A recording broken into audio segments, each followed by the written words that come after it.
بسم اللہ الرحمن الرحیم۔ آپ لوگ جانتے ہیں کہ سب سے بدترین چور کون ہے؟ سب سے بدترین چور وہ ہے جو نماز میں چوری کرتا ہے، نماز کو اس طرح ادا کرتا ہے جیسے معاذ اللہ نماز اس پر بوجھ ہے، یا یہ اللہ جل وعلا پر کوئی احسان کر رہا ہے۔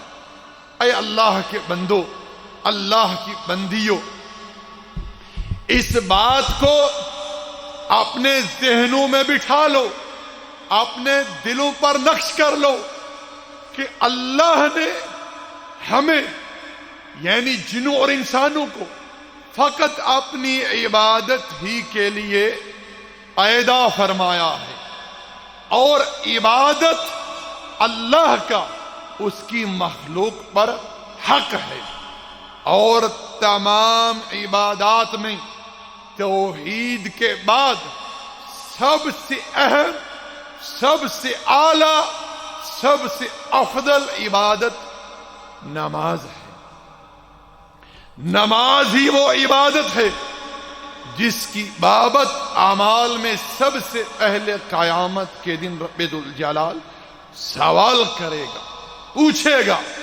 نماز اللہ اور بندے کے درمیان ایک گہرا تعلق ہے، نماز ہی کے ذریعے بندے کو یہ شرف، یہ اعزاز حاصل ہوتا ہے کہ بندہ مباشرتاً ڈائریکٹ اپنے رب سے گفتگو کرتا ہے، سرگوشی کرتا ہے۔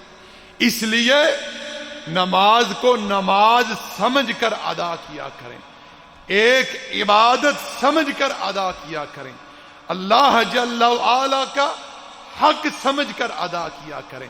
ہم نے دیکھا ہے بہت سارے نمازی حالت نماز میں اس طرح ان کی رفتار ہوتی ہے جیسے ان کے پیچھے کوئی لگا ہوا ہے، اور خاص کر رکوع اور سجود میں جیسے ہی رکوع کے لیے جھکا، میں کہتا ہوں کہ ان کی کمر رکوع میں ٹھہرتی بھی نہیں، یہ صحیح طرح سبحان ربی العظیم بھی نہیں پڑھ پاتے تو فوری طور پر کھڑے ہو جاتے ہیں، سیدھے ہو جاتے ہیں، اور پھر اسی طرح سجدے میں گر جاتے ہیں۔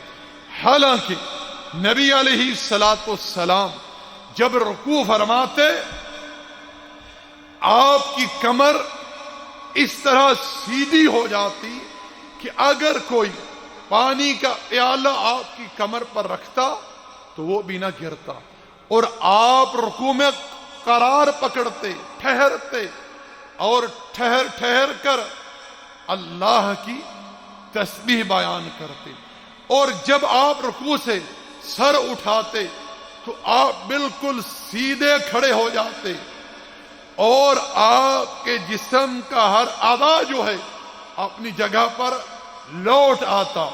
پھر کیا کہتے؟ ربنا ولک الحمد، پھر کہتے حمدا کثیرا طیبا مبارکا فی، اور بھی دعائیں نبی علیہ السلام سے ثابت ہے، وہ بھی آپ یاد کر کے پڑھ سکتے ہیں۔ لیکن کم سے کم جب آپ رکوع سے اٹھتے ہیں سیدھے کھڑے ہو جائیں، اسے قومہ کہتے ہیں، کھڑے ہو جائیں اور اللہ کی تعریف بیان کریں، اور جو کلمات ہم نے بتلائے ہیں کم سے کم ان کو پڑھ لیں۔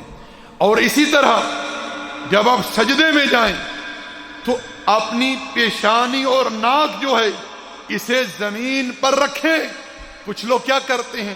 صرف ماتھا ٹیکتے ہیں، ناک نہیں زمین پر لگاتے، یہ بھی غلط ہے، خلاف سنت ہے۔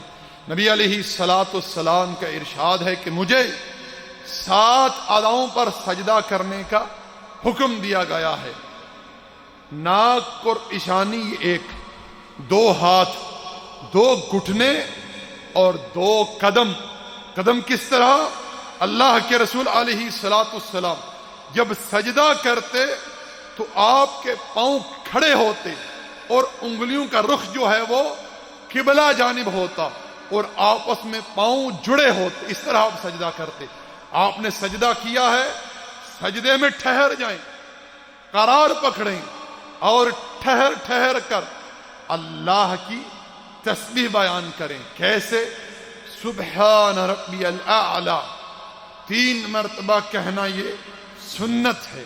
اگر آپ 1 مرتبہ بھی کہتے ہیں تو کم سے کم ٹھہر کر ادا کریں، ٹھہر کر ادا کریں. جب آپ ایک سجدہ کر کے بیٹھتے ہیں سیدھا دوسرے سجدے کے لیے نہ جھک جائیں. کچھ لوگ تو اتنی جلدی میں ہوتے ہیں، اللہ معاف کرے، ایک سجدے سے جیسے ہی اللہ اکبر کہہ کر اٹھتے ہیں ان کی واللہ کمر سیدھی تک نہیں ہوتی، اسی وقت دوسرے سجدے کے لیے گر پڑتے ہیں. حالانکہ رسول اللہ صلی اللہ علیہ وسلم جب ایک سجدہ کرتے دوسرے سجدے کے لیے جھکنے سے پہلے کچھ دعائیں پڑھتے. کون سی؟ ربی اغفر لی، ربی اغفر لی ایک تو دعا یہ ہے. اسی طرح یہ اللہم اغفر لی وارزقنی واجبرنی ورفانی وعافینی، یہ دعا بھی پڑھتے.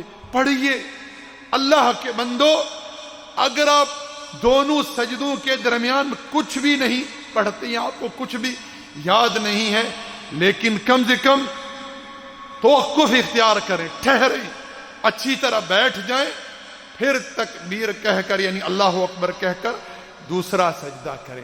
یہ نہیں کہ کوے کی طرح ٹھونگے مار ٹھک ٹھک ٹھک. کیوں بھائی؟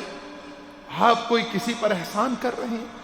آپ یہ سوچیں کہ آپ جب سجدہ کرنے کے لیے اپنی پیشانی زمین پر رکھتے ہیں تو یہ آپ کے لیے سب سے اشرف، سب سے افضل مقام ہے. کیوں؟ کہ آپ اللہ کی بارگاہ میں سجدہ کر رہے ہیں. اور نبی علیہ الصلاۃ والسلام کا ارشاد ہے کہ بندہ سب سے زیادہ اپنے رب کے قریب اس وقت ہوتا ہے جب وہ حالت سجدہ میں ہوتا ہے. اسی لیے تو رسول اللہ صلی اللہ علیہ وسلم نے ارشاد فرمایا کہ حالت سجدہ میں دعا قبول ہوتی ہے، کثرت سے دعا کیا کرو. اور اللہ جل وعلا نے قرآن میں کیا ارشاد فرمایا؟ واسجد واقترب، سجدہ کرو، اللہ کا قرب حاصل کرو. اللہ کے بندو، سجدوں کے ذریعے اللہ کا قرب حاصل ہوتا ہے، مگر ہم اتنے جلد باز کہ ہم وہ عبادت، وہ عمل جس سے اللہ کا قرب حاصل ہوتا ہے اسے ہی صحیح طور پر ادا نہیں کر پاتے. اللہ المستعان. رب ذوالجلال تقدس و تعالی سے عافیت کا سوال ہے.